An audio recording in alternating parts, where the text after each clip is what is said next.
What's up, people of the world? It's me again, Alex Swimmer, aka AP3 Jumped, and welcome to the VLogz 166, I think? Yeah. So, I've done a lot of takes for this video, unfortunately, but that's what happens with video editing sometimes. You have to record over and over again. But I'm sorry that this video is so late. I've just been trying to do a bunch of other things today.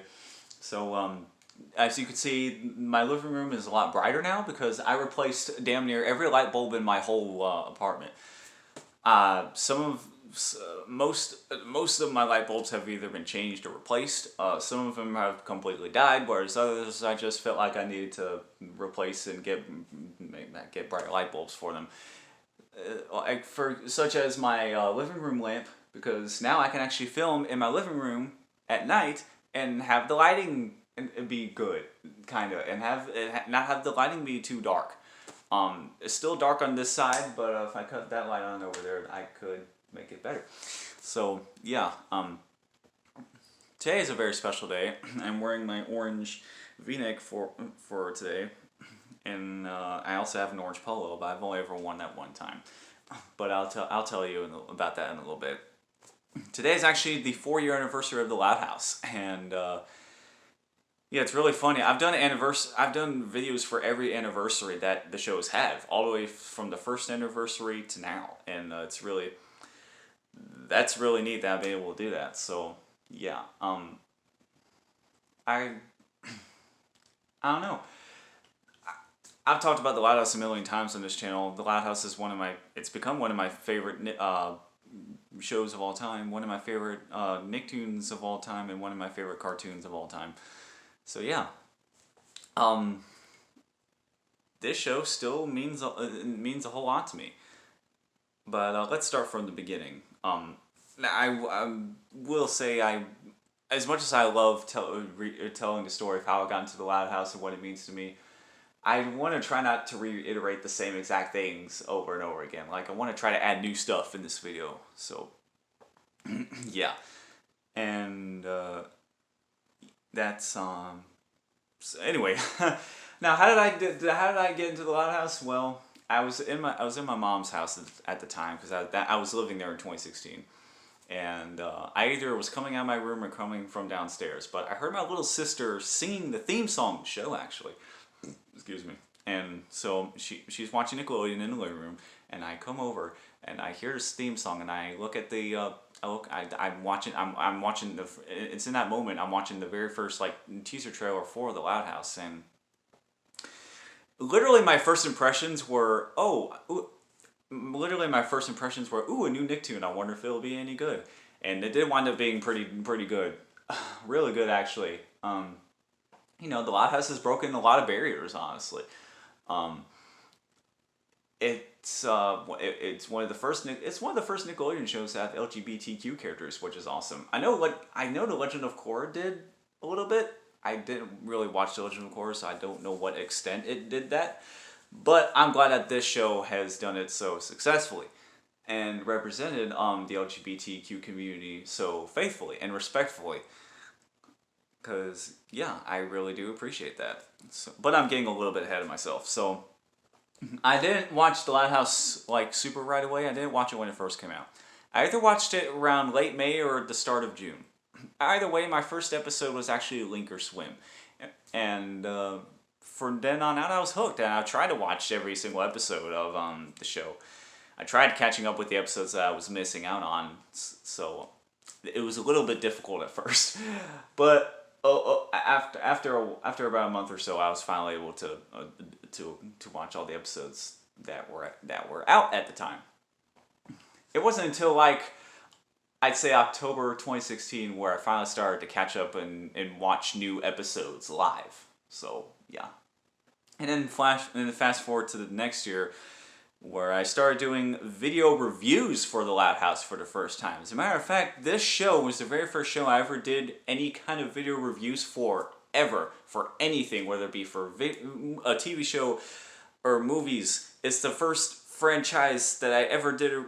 It's the first franchise of anything that I did any kind of video review for, ever.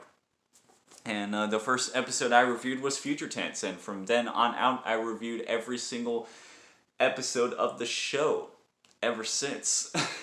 I didn't get to review episodes for season 1 until later on.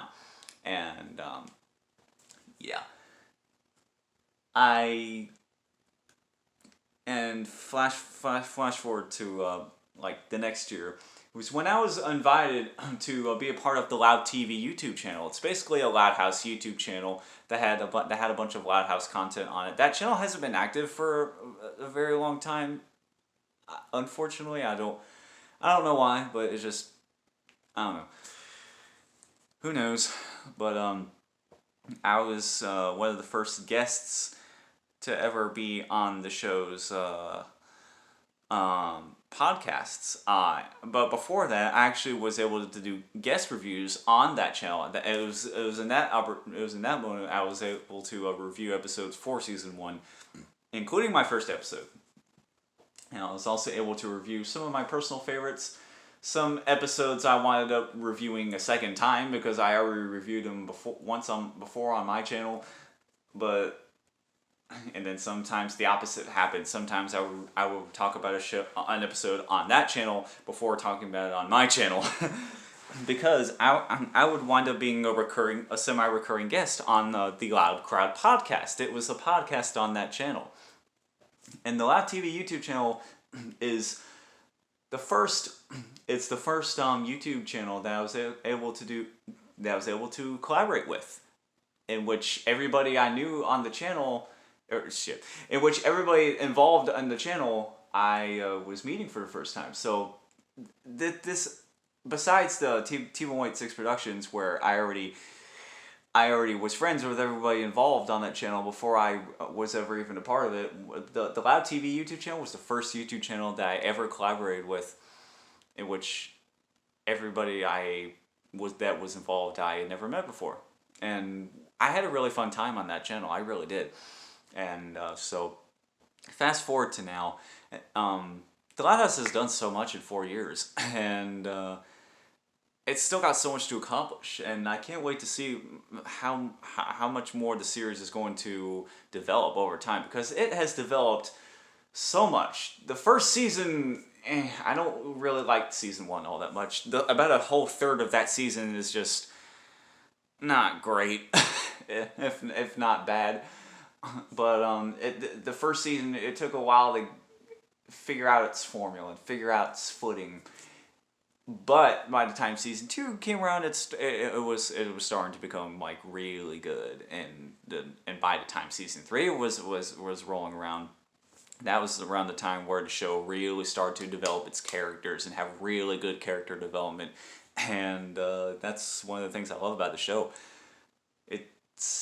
It's great for that reason. And then, all out of the blue, we get an announcement that the show is getting a spin-off called The Casagrandes. We're getting a spin-off that stars one of the side characters, one of the supporting characters. Now, other TV franchises have done this in the past. Family Guy and The Cleveland Show, for example. I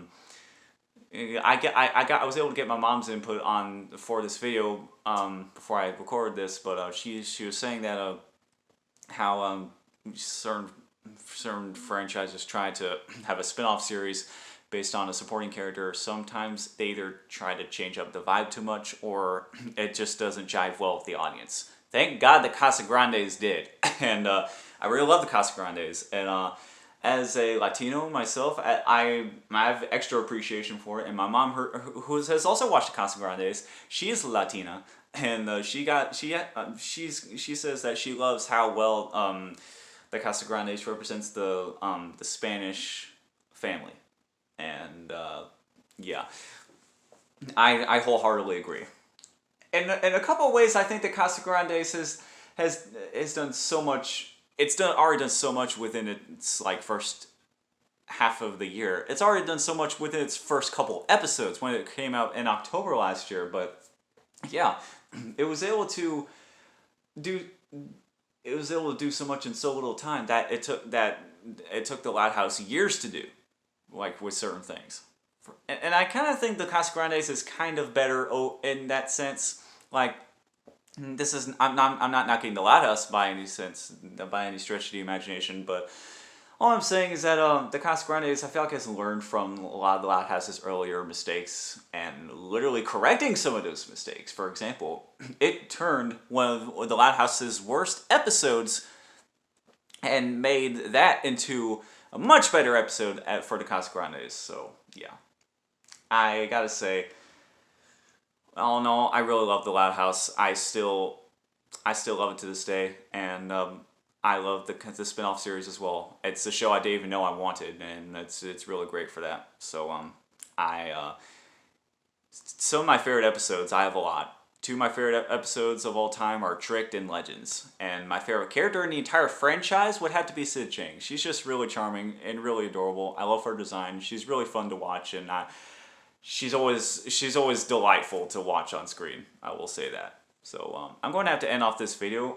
Random fun fact, we still don't have an in-universe reason as to why Lincoln's hair is white, but maybe we'll find out in the future. No random entry for you today except for this graphic novel that I already reviewed. I love these two, by the way. They're a treat.